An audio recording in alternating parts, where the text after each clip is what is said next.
La epístola a los Efesios indudablemente fue escrita por el apóstol Pablo. Pablo escribió ciertamente 13 epístolas en el Nuevo Testamento. De los 27 libros, Pablo escribió 13. Algunos incluyen hebreos, pero eso no es, digamos, seguro. Y entonces el Señor utilizó mucho a este hombre, a este varón del Señor, que era apóstol de Jesucristo, para completar esta revelación del consejo de Dios. La epístola a los Efesios, hermanos, es una epístola muy importante porque nos revela el plan eterno de Dios. La epístola a los Efesios nos habla de lo que Dios está haciendo a lo largo de la historia y nos traslada desde la eternidad pasada hasta la eternidad futura. Es un libro que podríamos decir es como un telón que se va abriendo, donde Dios está mostrándonos paulatinamente su propósito eterno. En este primer capítulo hay un versículo central que es el versículo 10, donde vamos a encontrar ese misterio revelado que estuvo oculto, pero que fue revelado y que ahora es conocido también para la iglesia de este tiempo, no solo la iglesia de aquel tiempo, sino también de este tiempo. Pablo estaba en Roma, prisionero. Es en su primer encarcelamiento a Roma, él estuvo 2 años. Lucas nos cuenta en el libro de Hechos que él estaba custodiado por un soldado romano, pero estaba en una casa alquilada y tenía cierta libertad donde podía enseñar la palabra de Dios, recibir a personas, predicar el reino, acerca del reino de Dios. Y es muy probablemente en este tiempo de este primer encarcelamiento, 60-61 después de Cristo, en Roma, que Pablo escribe esta epístola. Esta epístola es parte de las conocidas como las epístolas del cautiverio o las epístolas de la prisión. No solamente esta, sino también, no solo Efesios, sino también Filipenses, Colosenses y Filemón fueron escritas por el apóstol Pablo en un estado de prisión, en una condición de prisión domiciliaria. Él estaba encarcelado, pero su espíritu estaba libre. Pablo cuenta en otra epístola, en 2 de Corintios, al capítulo 12, que él tuvo una experiencia y fue arrebatado al tercer cielo, al paraíso. Y dice que oyó palabras que realmente no le es ni posible al hombre expresar con palabras humanas. Bueno, al parecer en esta experiencia de prisión, de cautiverio, el apóstol Pablo recibe podríamos decir de parte del Señor, la posibilidad de empezar a mostrar algo de lo que él vio a través de esta revelación del Espíritu. Así que estas epístolas, principalmente esta, hermanos, nos va a mostrar de una manera extraordinaria lo que Dios se ha propuesto en sí mismo desde antes de la fundación del mundo. Esta epístola nos va a hacer entender cuál es el motivo sublime por el cual existimos. Esta epístola nos va a mostrar la preeminencia de Jesucristo como cabeza de la iglesia, porque eso es lo que enfatiza esta epístola. Colosenses enfatiza el hecho de que Jesús es cabeza del universo y de la creación, porque Él no solo es cabeza de la iglesia, sino también del universo. Y por ende en esta epístola se va a hablar mucho del misterio de Dios, que es Cristo, y del misterio de Cristo, que es la iglesia. Esta epístola nos habla mucho de lo que es la iglesia. Pablo, estando en esa condición, escribe esta epístola para confirmar el ánimo de los creyentes, afirmarlos en la fe. Es una epístola muy doctrinal, muy profunda, así que realmente el Señor tiene que ayudarnos para que podamos tener corazones dispuestos a leer esta palabra, y también a los que vamos a ser escogidos por gracia para hablar esta palabra. El Señor nos ayude, amén. Vamos a leer la palabra del Señor. Dice ahí en el primer verso: Pablo, apóstol de Jesucristo por la voluntad de Dios, a los santos y fieles en Cristo Jesús que están en Éfeso. Gracia y paz a vosotros, de Dios nuestro Padre y del Señor Jesucristo.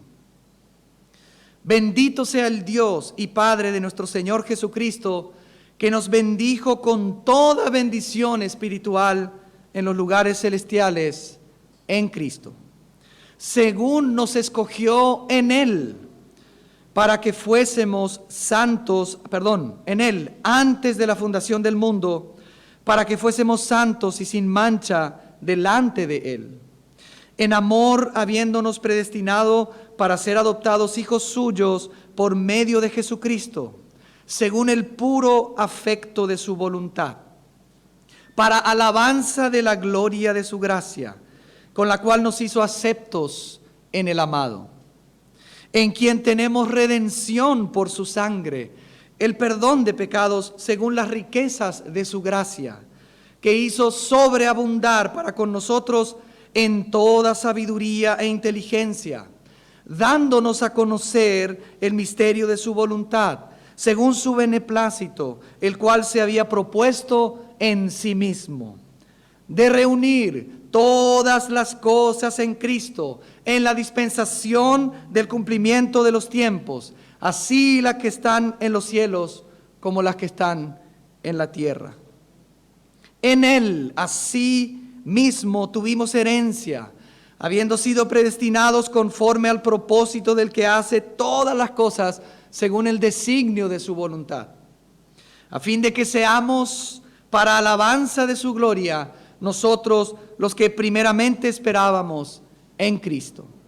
En Él también vosotros, habiendo oído la palabra de verdad, el evangelio de vuestra salvación, y habiendo creído en Él, fuisteis sellados con el Espíritu Santo de la promesa, que es las arras de nuestra herencia hasta la redención de la posesión adquirida para alabanza de su gloria. Tremendas palabras, porque vienen de Dios. Esta es palabra de Dios. El apóstol en su salutación, hermanos, se denomina como apóstol de Jesucristo. Pablo no era uno de los 12 apóstoles del Cordero, como algunos entienden, que tomó el lugar de Judas. Fue Matías el que tomó el lugar de Judas. Pero Pablo era uno de aquellos apóstoles que Jesús mismo dio a la iglesia para el perfeccionamiento de los santos y que fue, dado para que podamos entender la revelación de Dios. No solamente Pablo era apóstol de Jesucristo, sino otros hermanos reciben ese título porque ellos habían sido enviados con un propósito, el de predicar el evangelio, fundar iglesias, nombrar ancianos, corregir lo deficiente. Pablo era apóstol de Jesucristo porque cuando se encontró con Jesús, cuando perseguía la iglesia camino a Damasco, el mismo Jesús es el que lo comisionó, el mismo Jesús es el que lo envió para que él pudiese ir a predicar el evangelio, las inescrutables riquezas de la gracia de Dios en la persona de Jesús. Esto era por voluntad de Dios el Padre. Así que Pablo tenía autoridad espiritual, tenía una autoridad apostólica. Él mismo había estado con el Señor, él mismo había sido enseñado directamente por el Señor, como los 12 apóstoles que estuvieron con Jesús en su ministerio terrenal. Y él destina esta carta a los santos y fieles, como decía nuestro hermano en la introducción de este culto. Santos como posición, porque la palabra santo nos habla de que Dios nos apartó para Él, nos posicionó en Cristo, nos trasladó del reino de las tinieblas al reino de la luz. Así que somos santos como posición.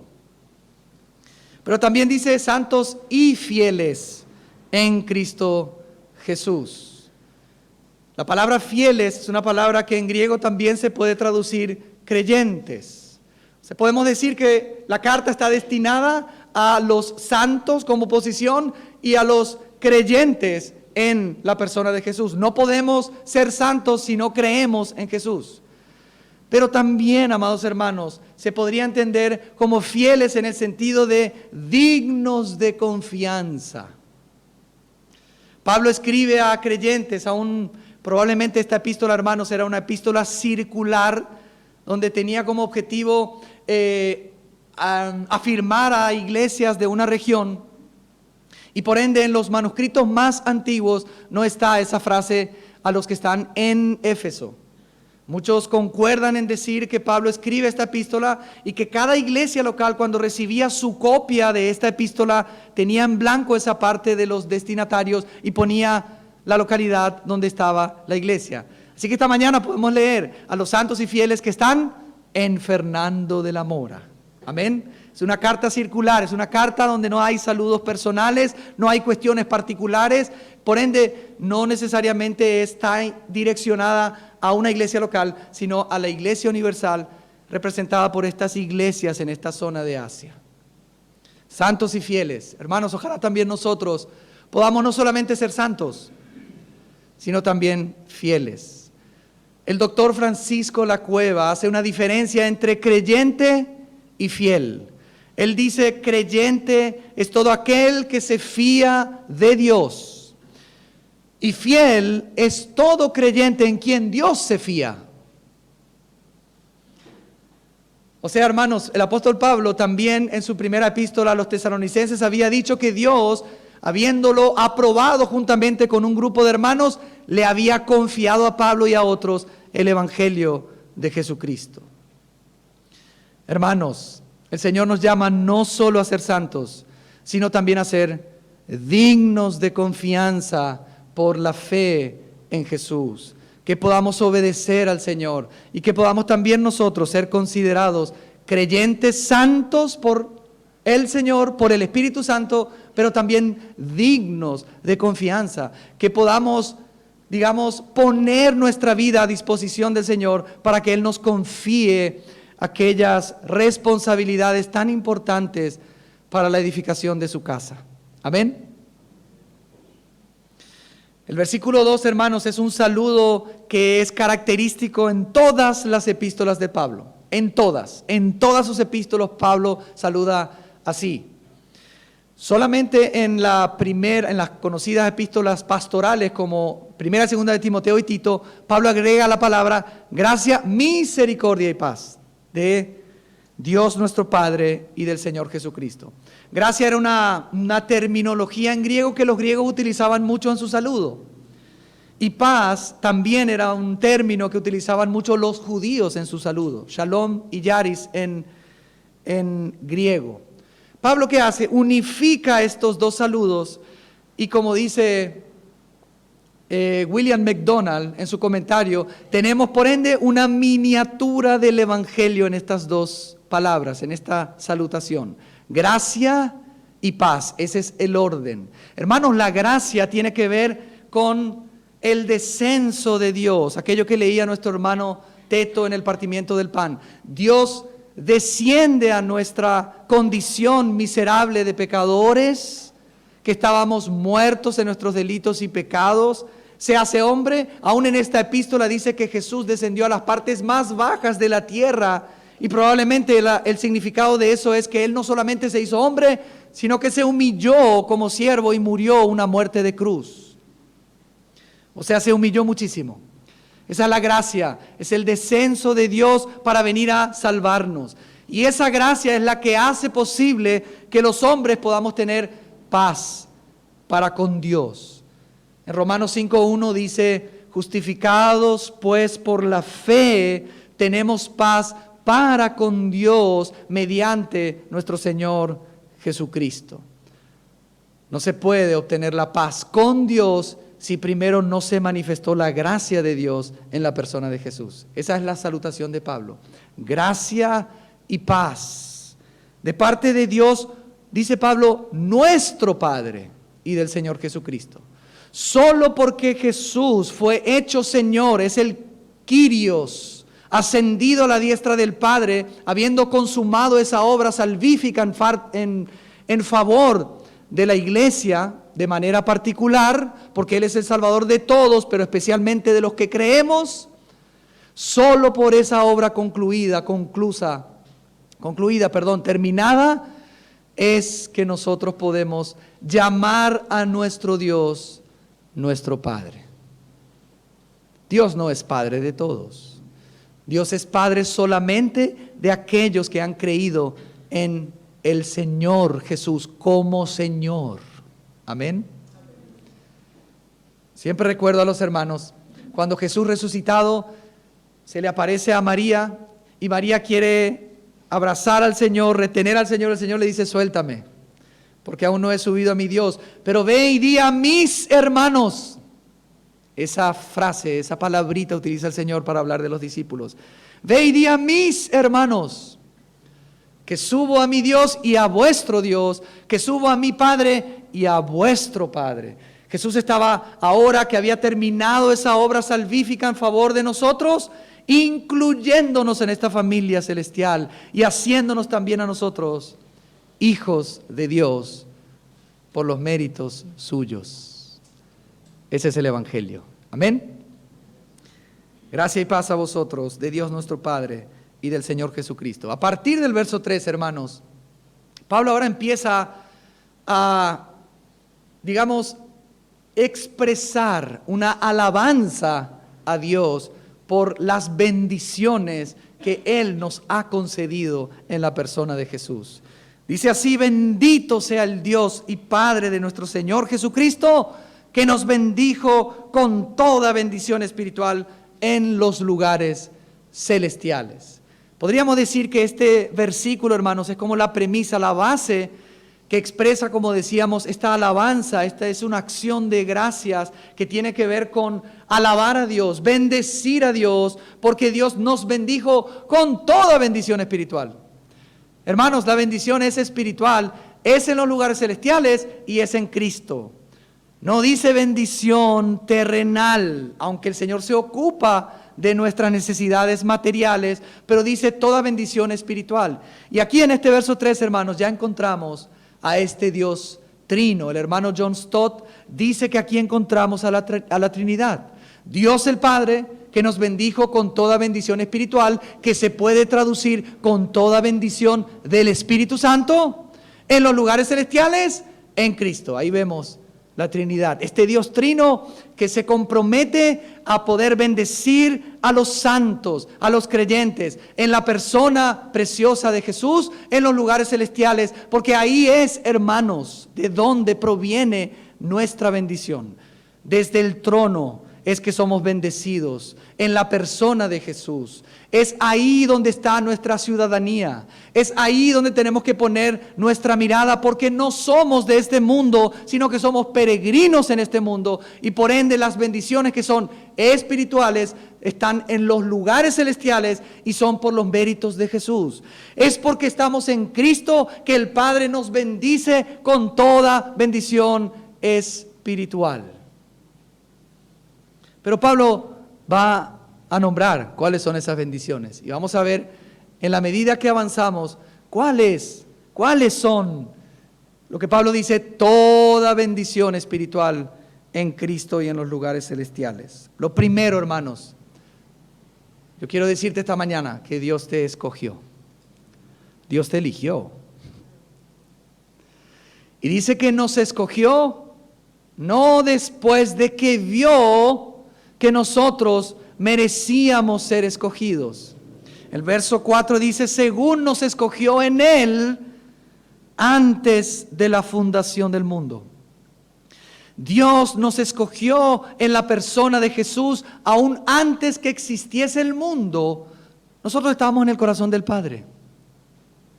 Cada uno de nosotros hemos sido escogidos antes de la fundación del mundo. Por ende, no hay ningún mérito en nosotros, porque fuimos escogidos antes de que existiésemos y fuimos escogidos en el amado, en el Hijo de Dios. Es importante, hermanos, entender esto, porque la elección del creyente tiene como base que es hecha en Él, en el Hijo.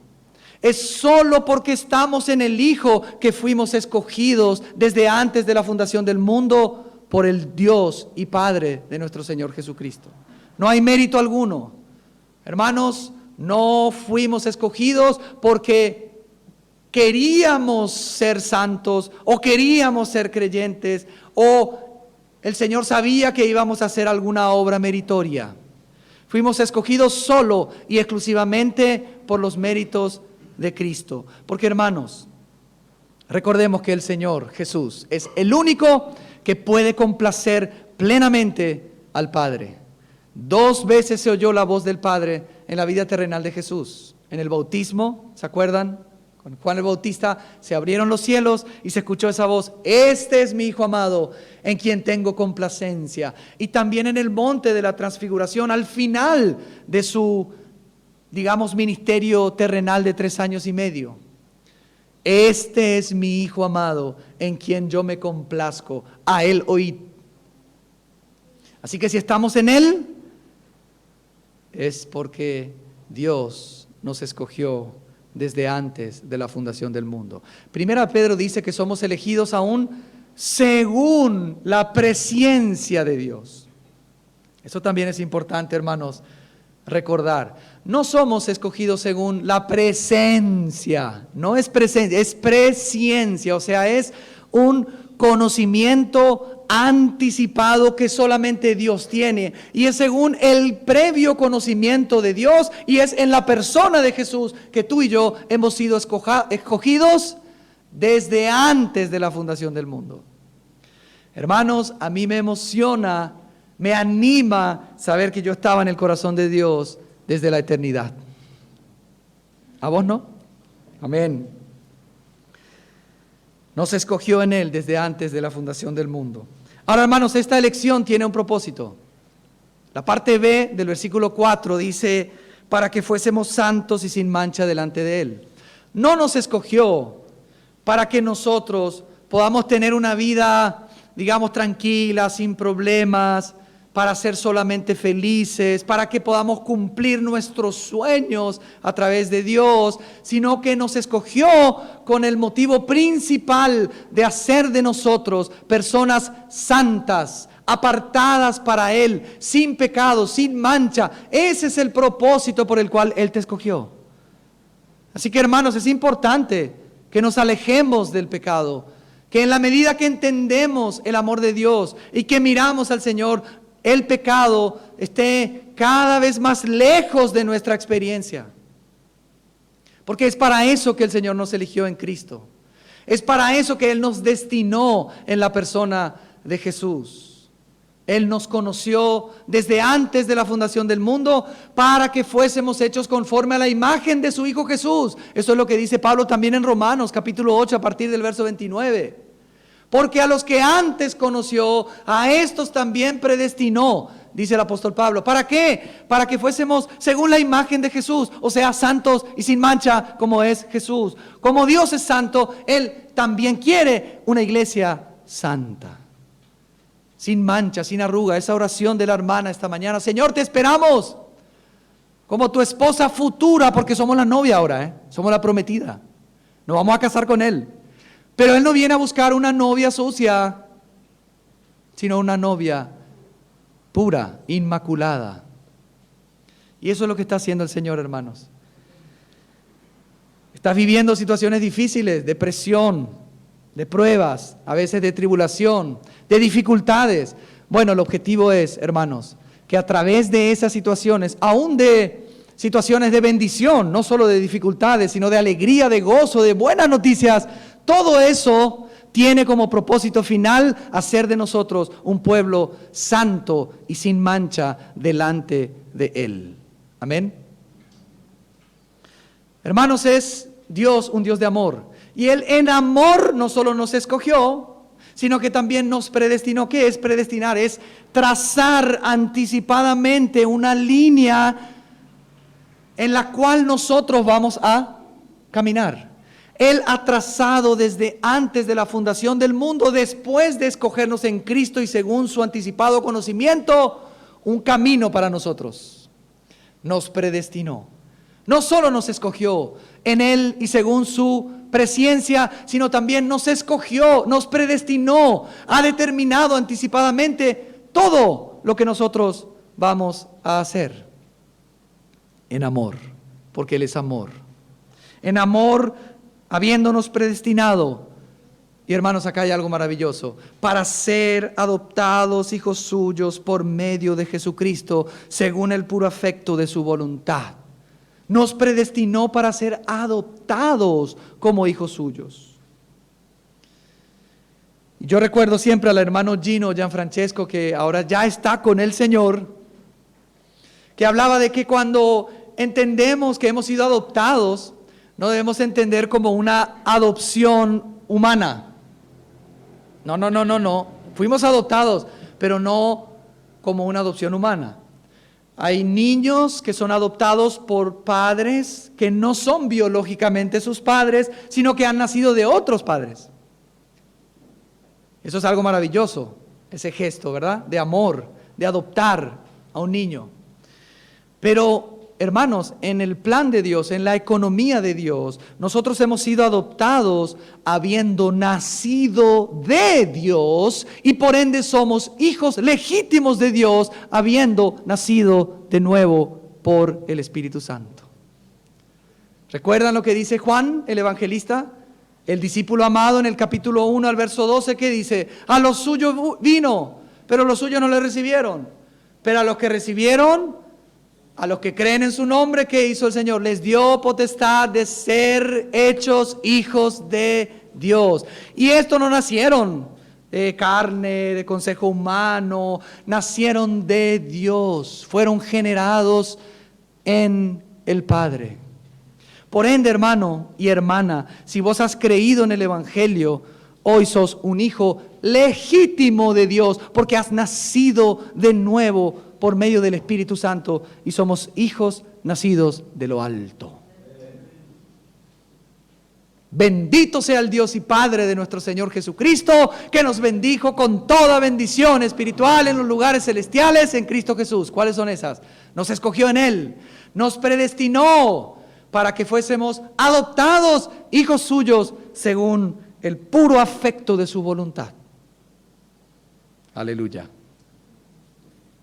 Y hermanos, todo esto que hizo el Padre, porque acá vemos la Trinidad en estos pasajes, todo esto que hizo el Padre en Jesús, tiene como propósito el verso 6, para alabanza de la gloria de su gracia, con la cual nos hizo aceptos en el amado.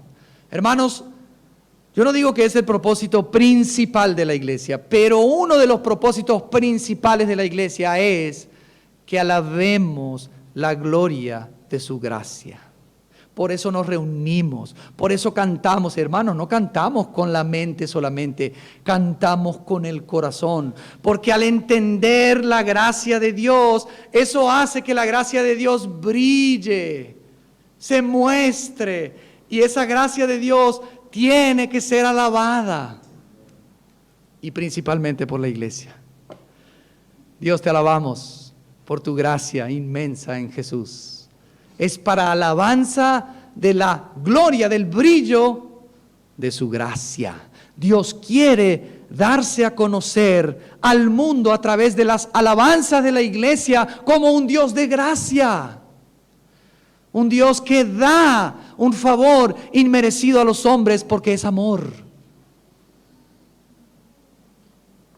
Esa gracia con la cual nos hizo aceptos en el amado. Y a partir de este pasaje, comienza el versículo 7 y ahora vemos que Pablo se centra en la segunda persona de la Trinidad, el Hijo de Dios. Hemos sido aceptos en el amado, hermanos. Él nos aceptó a nosotros en el amado, no es que nosotros le aceptamos a Él. A veces pensamos que tenemos que presentar un evangelio donde Dios está suplicando a las personas que lo acepten. Sí, Pablo rogaba, reconciliados con Dios, pero Dios no suplica, no ruega a las personas que lo acepten. Por favor, acéptame, por favor, acéptame. No. Dios manda a todos, en todos los lugares de esta tierra y en todos los tiempos, que se arrepientan y crean en Jesús, porque Él ha dado en Jesús la posibilidad de que las personas nazcan de nuevo. Y si la persona entiende su condición, la persona no resiste a esa obra de Dios y se arrepiente de sus pecados y le ruega a Dios: por favor, Dios, perdóname. Él puede ser aceptado en el amado, no en sus propios méritos. Y Dios nos ha hecho a nosotros aceptos en el amado. Por eso cuando una persona resiste el llamamiento de Dios, la predicación del Evangelio, no está resistiendo a una invitación, sino a una orden. Porque Dios ordena, manda que las personas se arrepientan. Por eso Pablo al final de su epístola a los romanos decía que él había sido instituido como ministro para predicar el Evangelio a las naciones para la obediencia de la fe, para que obedezcan a la fe. Amén. Hermanos, hemos sido aceptos nosotros por Dios. Amén. Claro, en la fe de la persona recibe a Cristo como su Señor y Salvador, y al recibir a Cristo, esa persona se hace aceptable en Cristo delante de Dios. Dios el Padre nos acepta en el amado. ¿Estás en Cristo? Podés ser mi hijo. ¿Has recibido a mi hijo? Tenés toda bendición espiritual. En el amado, en quien, dice, tenemos redención por su sangre, el perdón de pecados según las riquezas de su gracia. Es en Cristo, en el amado, que tenemos redención. La palabra redención tiene como significado rescate. Él nos redimió, nos rescató. Él nos creó para estar con Él, pero por culpa de nuestro pecado nos hemos perdido y alejado de Dios, y Él vino a rescatarnos. Las casas de empeño, cuando uno necesita un poco de dinero, a veces tiene que dejar algo, ¿verdad? Empeñado. Y eso que dejaste empeñado, si después querés recuperarlo, ¿qué tenés que hacer? Tenés que ir y decir, por favor, me devuelven, por favor, lo que yo empeñé. Sí, señor, le vamos a devolver, pero ¿querés tu radio otra vez? Bueno, el radio es demasiado antiguo ya, radio, ¿verdad? ¿Querés tu celular? ¿Querés tu heladera? ¿Querés lo que sea? ¿Qué hay que hacer? Hay que pagar. Y si pagás, te dan. Si no pagás, olvídate. Vas a ver tu heladera que se lleva, otro, no, mi heladera. ¿Verdad que es así? Bueno, hermanos, la redención es el pago que Jesús ha efectuado con su sangre para rescatar lo que se había perdido. Porque somos suyos por medio de la redención en Jesús. Pablo dice en Romanos capítulo 3 que somos justificados gratuitamente. Claro, somos justificados gratuitamente, pero ¿por qué? Dice Pablo, por medio de la redención que es en Cristo Jesús. Porque Él pagó, es que para nosotros es gratis la redención, la salvación. Sois salvos por gracia. No hay que pagar nada, pero alguien pagó. Y es en el amado que nosotros ahora, hermanos, tenemos la redención. La redención, y dice ahí muy claramente, redención por su sangre. O sea, ¿cuál es el precio? Su sangre. Bendito Dios y Padre nuestro, tu pueblo viene a ti para adorarte. Bendito Dios lleno de amor, que puso a mi alma alto precio y me compró. Gloria a Dios. Puso un alto precio, que es la sangre de su Hijo amado. Qué precio tan elevado, hermanos. El valor de las cosas se estiman de acuerdo al precio que uno paga. Así que tenés valor, porque Jesús derramó su sangre por vos. Qué valor que nos puso el Señor. Amén. Bendito Dios. Redención por su sangre y el perdón de pecados. No dice de algunos pecados, de todos nuestros pecados. Según las riquezas de su gracia. La riqueza no solamente de la gracia de Dios el Padre, sino de las riquezas de la gracia del Hijo. Pablo está poniendo al Hijo como al Padre en la misma posición. Porque el Hijo es el Mesías prometido, pero Él es también Dios que se hizo carne. Es Dios. Amén. Miren, hermanos, esa gracia Dice que Dios, el Padre, hizo sobreabundar para con nosotros en toda sabiduría e inteligencia. Hermanos, esa gracia no solamente nos salvó, nos perdonó, nos rescató, perdonó nuestros pecados, nos hizo salvos, nos hizo hijos de Dios, sino que también se derramó de forma tan abundante para darnos a entender con una inteligencia espiritual el misterio de Dios. Acá dice, hizo sobreabundar para con nosotros en toda sabiduría. Sabiduría tiene que ver, esa palabra en griego, tiene el significado de discernir, entender. Hermanos, es importante que podamos entender. Nuestro culto es un culto racional, no emocional. Es racional, se entiende, se discierne lo que estoy cantando, lo que estoy leyendo, lo que estoy haciendo. Claro que involucra mis emociones y sentimientos, pero no podemos adorar a Dios irracionalmente. Tenemos que adorar a Dios racionalmente y Él ha derramado su gracia para que tengamos sabiduría y también entendimiento o inteligencia. La inteligencia tiene que ver con la aplicación de ese conocimiento en nuestra vida de adoración a Dios. Él hizo sobreabundar sobre nosotros, hermanos, esa gracia que nos capacita para discernir, para tener inteligencia en adorar y en conocer a Dios, y acá en este versículo particular, para conocer el misterio de Dios. Dice el verso 9, dándonos a conocer el misterio de su voluntad, según su beneplácito, el cual se había propuesto en sí mismo. Ese es el misterio de Dios, que se propuso en sí mismo, porque a Él le plació así. Él decidió en la eternidad pasada crear todas las cosas y para eso ideó un plan. A Él le plació eso. ¿Y cuál es ese plan? ¿Cuál es el motor de ese plan? ¿Cuál es el motivo principal por el cual Dios empezó a crear en un cierto momento las cosas que existen? ¿Cuál es ese plan? Verso 10. De reunir todas las cosas en Cristo en la dispensación del cumplimiento de los tiempos, así las que están en los cielos como las que están en la tierra. El plan de Dios, este Dios trino, Dios Padre, Dios Hijo y Dios Espíritu Santo, es el de reunir, recapitular, reordenar todo bajo el señorío de Cristo, porque todo lo que fue creado por culpa del pecado y la rebelión se desorganizó, se desordenó. Así que el Evangelio no tiene como objetivo solamente ponernos a nosotros, los santos, bajo el señorío de Cristo, sino aún toda la creación.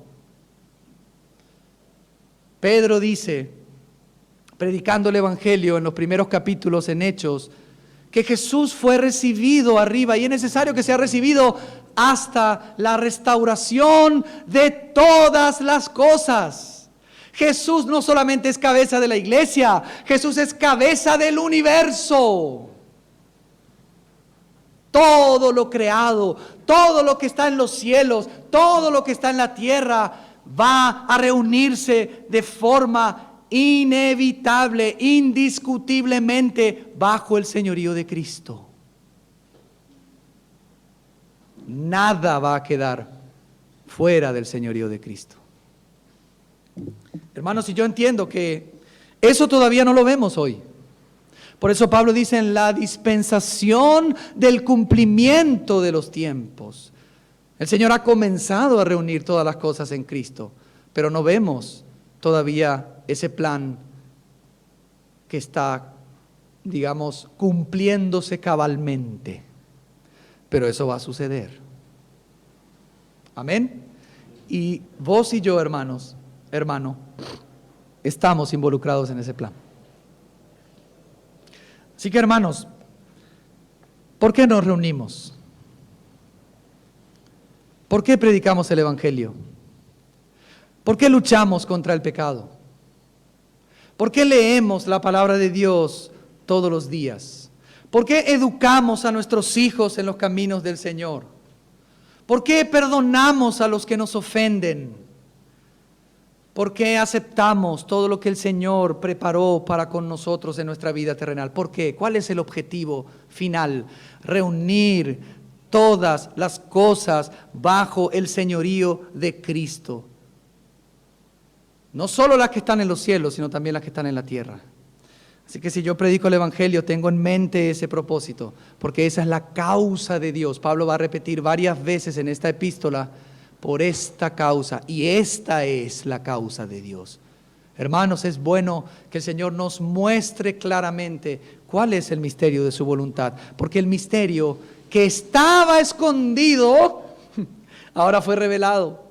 Y no hubiese podido ser conocido sino por Dios. Es Dios mismo que nos dio a conocer por medio de su Hijo este misterio. De otra manera, hermanos, íbamos a vivir así, a ciegas. Pero hoy entendemos. Amén. Ahora Pablo en los últimos versos va a ir introduciendo el tema central de toda la epístola, que es la revelación del misterio de Cristo, que es la iglesia. No hay que confundir, hermanos, el misterio de Dios el Padre, que es Cristo, pero el misterio de Cristo, que es la iglesia. Y Pablo va a introducir esto, porque en el verso 11 él dice: en él asimismo tuvimos herencia, habiendo sido predestinados conforme al propósito del que hace todas las cosas según el designio de su voluntad, a fin de que seamos para alabanza de su gloria, dice Pablo, nosotros, los que primeramente esperábamos en Cristo. Pablo está agregando otra bendición espiritual. ¿Cuál es esa otra bendición espiritual? Que en Cristo no solo tuvimos redención, el perdón de nuestros pecados, sino también herencia. Somos herederos de Dios y coherederos con Cristo. Ustedes saben, hermanos, lo que dice el Salmos 2, que es un salmo mesiánico. El Padre le dice al Hijo: pídeme y te daré por herencia las naciones. ¡Wow! Y Pablo dice: nosotros en Él también tuvimos herencia. ¿Herencia de quién? Del Hijo. Somos coherederos con Cristo de la herencia que Dios le prometió a su Hijo. ¡Aleluya! Las naciones. Pídeme y te daré por herencia las naciones.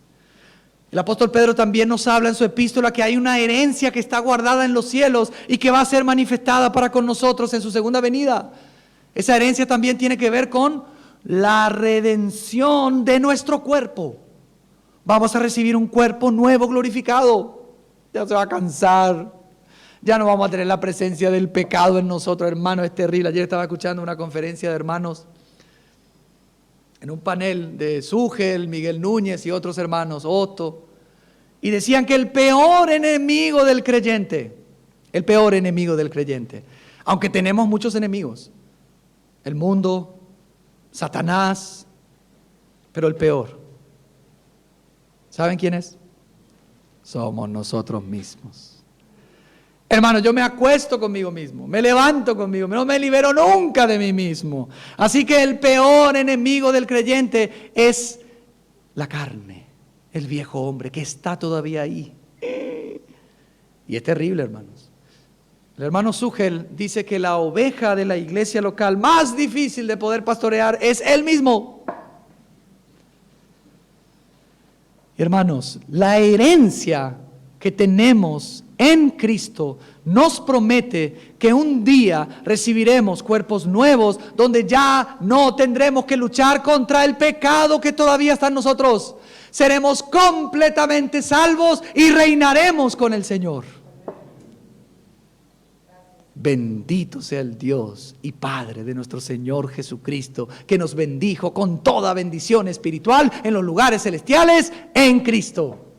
Fuimos escogidos, fuimos predestinados, fuimos adoptados. El Señor derramó su gracia abundantemente sobre nosotros. Fuimos redimidos, perdonados nuestros pecados y tenemos herencia. Aleluya. Ahora Pablo dice, hermanos, en el verso 12, en la parte B, nosotros, dice Pablo, los que primeramente esperábamos en Cristo. Y ustedes van a ver en el verso 13 que dice, en él también vosotros. O sea, Pablo hace una diferencia entre nosotros y vosotros. Y ahí está la revelación del misterio que Pablo está empezando a introducir por el Espíritu Santo. Ese nosotros se está refiriendo a los judíos. Pablo dice nosotros los que primeramente esperábamos en Cristo, porque la salvación viene de los judíos, no de los paraguayos, de los judíos. Jesús nació en Belén, no nació en Nueva York. Creció en Nazaret, no en Concepción. ¿Verdad, hermanos? O sea, Él vino a su pueblo, a esa promesa que había hecho en Abraham, a ese linaje. A lo suyo vino, pero los suyos no le recibieron. Pero de entre los suyos, de su linaje, de Abraham, hubieron varios que creyeron. Y entre esos estaba ¿quién? El apóstol Pablo. Pablo dice, nosotros los que primeramente esperábamos en Cristo. En el capítulo 2, Pablo va a desarrollar a partir del verso 11 y 12 este aspecto de la cercanía y lejanía de Dios, y está hablando de que algunos estaban más cerca de Dios, los judíos, y otros estaban más lejos de Dios, los gentiles. Pero tanto a los que estaban cerca como a los que estaban lejos, Él los hizo un solo pueblo por medio de Cristo. Así que, hermanos, la revelación del misterio de Dios en esta epístola tiene que ver con que tanto los judíos como los gentiles ahora son parte de un nuevo pueblo, una nueva creación que es la iglesia. Y es a través de la iglesia que se introduce el reino de Dios. Amén. En Él tuvimos herencia, nosotros, los que primeramente esperábamos en Cristo. Pero ahora Pablo habla ¿a quién? A las iglesias gentiles, a quien ha escrito esta carta, en el verso 13. En Él también vosotros, habiendo oído la palabra de verdad, el evangelio de vuestra salvación, y habiendo creído en Él, fuisteis sellados con el Espíritu Santo de la promesa. Hermanos, ¿cómo es que los gentiles, como también los judíos, tienen herencia y son hechos parte de esta familia de Dios? Miren, hermanos, el orden. Habiendo oído la palabra de verdad. La fe viene por el oír. Y esa palabra de verdad es el evangelio, no es cualquier palabra. El evangelio es esto, hermanos. El evangelio es la buena noticia de que Dios tiene un plan de redención para la humanidad, y ese plan es que envió a su Hijo Jesús a pagar el precio de nuestros pecados para que los que creen en Él sean reconciliados con Dios. Ese es el evangelio. Ellos oyeron eso. Pablo les predicó el evangelio ahí en Europa. Él recibió la visión de un hombre macedonio. Venía a ayudarnos, y empezó a trasladarse desde Asia hacia Europa. Y el evangelio llegó a Europa, y Pablo llenó el evangelio de Europa. Llenó a Europa del evangelio. Y aún cuando estaba en la cárcel, hermanos, ¿saben qué hacía Pablo en la cárcel? Predicaba el evangelio. Porque es oyendo que la gente puede creer. No es solo oír, sino también creyendo en lo que oímos, en la palabra de verdad, en el evangelio de nuestra salvación. Al creer es que somos salvos, habiendo creído en Él. ¿Y qué sucede entonces, hermanos? Otra bendición espiritual. Ya hablamos del Padre, ya hablamos del Hijo, y ahora vamos a hablar ¿de quién? Del Espíritu Santo, la tercera persona divina de la Trinidad. Fuisteis sellados con el Espíritu Santo de la promesa. Hermanos, si vos te vas a comprar una camisa, ¿cuáles son las camisas que cuestan más caro? A ver, díganme los hermanos. Las que tienen una marca. Vos le pones una marquita, y si esa marca es conocida, es famosa, esa camisa cuesta mucho más, ¿verdad que sí? La palabra dice que nosotros hemos sido sellados, marcados con el Espíritu Santo de la promesa. Por ende, somos no solamente propiedad del Señor, sino tenemos un valor muy alto por el Espíritu Santo que nos selló. Nos sella para protegernos principalmente, porque el sello tenía como objetivo en todo el Antiguo Testamento y aún en el Nuevo Testamento protección, y nos habla de que somos pertenencia, propiedad de Dios. Amén. Tenemos el sello del Espíritu Santo. El Espíritu Santo que pone esa marca. Hermanos, si ustedes van al campo y hay muchos animales en estancias diferentes, cada animal tiene una marca, ¿verdad? Y si ese animal se pierde, el dueño manda a buscar ese animal y cuando lo encuentra, ve la marca, las iniciales de a quién le pertenece, y ese animal no se pierde porque tiene una marca. O sea que el sello nos garantiza que aunque nos descarriemos, Él nos viene a buscar. Él nos viene a buscar porque somos suyos. Amén. Pero no solamente es eso el sello del Espíritu Santo, sino también en el verso 14 dice que es las arras de nuestra herencia hasta la redención de la posesión adquirida para alabanza de su gloria. O sea, es la garantía. Voy a cambiar mi auto y me voy a una playa. ¿Y qué es lo que buscamos si queremos un vehículo? Precio. Y vamos por todos lados y buscamos precio y encontramos. Y nos venden el auto. Pero lo que nos piden es una garantía. Y pagamos una garantía, se firma el contrato y financiamos por un tiempo para pagar el resto de lo que nos hemos comprometido. Y esa garantía certifica, anuncia de que vamos a pagar el resto. Ahora, ¿qué sucede? Que si en ese tiempo que estamos pagando el auto nos quedamos sin trabajo, no vamos a poder pagar. La buena noticia, amados hermanos, es que el Espíritu Santo es la garantía de que Dios nos va a salvar completamente y Dios jamás se va a quedar sin trabajo. Así que esa garantía está descansando en la soberanía de Dios. El Espíritu Santo es las arras de nuestra herencia. Quiere decir que el Espíritu Santo nos está garantizando de que todo lo que Dios nos promete se va a realizar. Y el Espíritu Santo es la garantía, las arras, la certeza de que Dios va a cumplir todas sus promesas a los santos por el Espíritu Santo. Por eso es el Espíritu Santo de la promesa. No solo porque fue prometido, sino también porque en el Espíritu Santo y a través del Espíritu Santo se cumplen todas las promesas de Dios. Hasta la redención de la posesión adquirida para alabanza de su gloria. Esta anticipación, este sello del Espíritu Santo, esta garantía del Espíritu Santo, hermanos, es hasta la redención de la posesión adquirida. ¿Y a qué se refiere con la posesión adquirida? ¿A qué se refiere? A los santos.